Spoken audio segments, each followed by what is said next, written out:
அந்த கூந்தலை எடுத்து ஒரு கழுத்துல ஒரு முறுக்கு முறுக்கி சிம்சுபா மரத்து கிளையில போட்டு தூக்கு போட்டு இருக்கிற மாதிரி இழுக்கிறாங்க.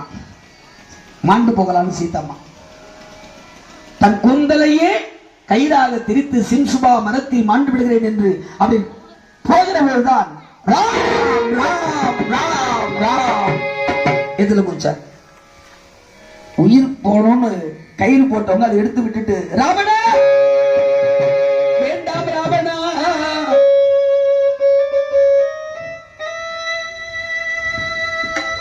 நீ பல வடிவங்கள் எடுத்தவன் மாயம் புரிபவன் எனக்கு தெரியும். இப்படி உருமாறி வந்து என் ஐயன் நாமத்தை சொன்னால் சீத்தை மறந்து உன்னை ஏற்றுக்கொள்ளுவாள் என்று எண்ணுகிறாயோ? வேண்டாம் ராவணா போய்விடுங்கிருந்து. ராம் ராம் தாயே நான் ராவணன் இல்லை தாயே, நான் ராமதூதன் ஹனுமன் ஆஞ்சநேயன். ராமதூதனா அனுமனா? நீயோ சின்னம் சிறு குரங்கா இருக்கிறாய். இலங்கைக்கு வர வேண்டுமானால் ஒரு ஈ எறும்பு கூட லங்கிரியின் காவலை மீறி உள்ள வர முடியாது. அது மட்டுமல்ல, இவ்வளவு பெரிய பெருங்கடலை இந்த சிறிய உருவம் உன்னால் எப்படி தாண்டி வந்திருக்க முடியும்? அன்னையே நான் என்னவென்று சொல்லுவேன்? இந்த பெருங்கடலை என்னால் கடந்தா வர முடியும்? பறந்து வந்தேன், பறந்து வந்தேன்.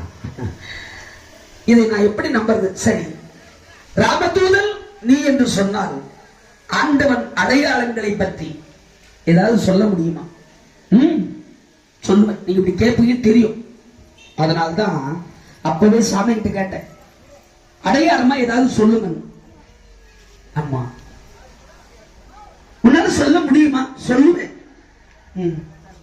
எப்படியோ இலங்கை வந்து சரிபட்டு 10 மாதங்கள் ஆகிறது. இந்த 10 மாதங்களாய் ராமநாமத்தை கேட்காமல் இந்த காதுகள் பாழ்பட்டு போனது. செவி கூட புண்ணியம் பண்ணிருக்கணுமா?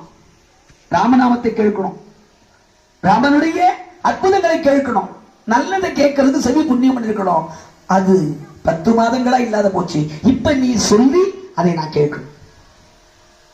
சொல்லுகிறேன் தாய், ஆண்டவன் பெருமையை 1000 நாவு படைத்த ஆதிசேடனாலேயே சொல்ல முடியாதுன்னா ஏக நாவு படைத்த என்னால் சொல்ல முடியுமா? கூறுகிறேன் என்று சொல்லி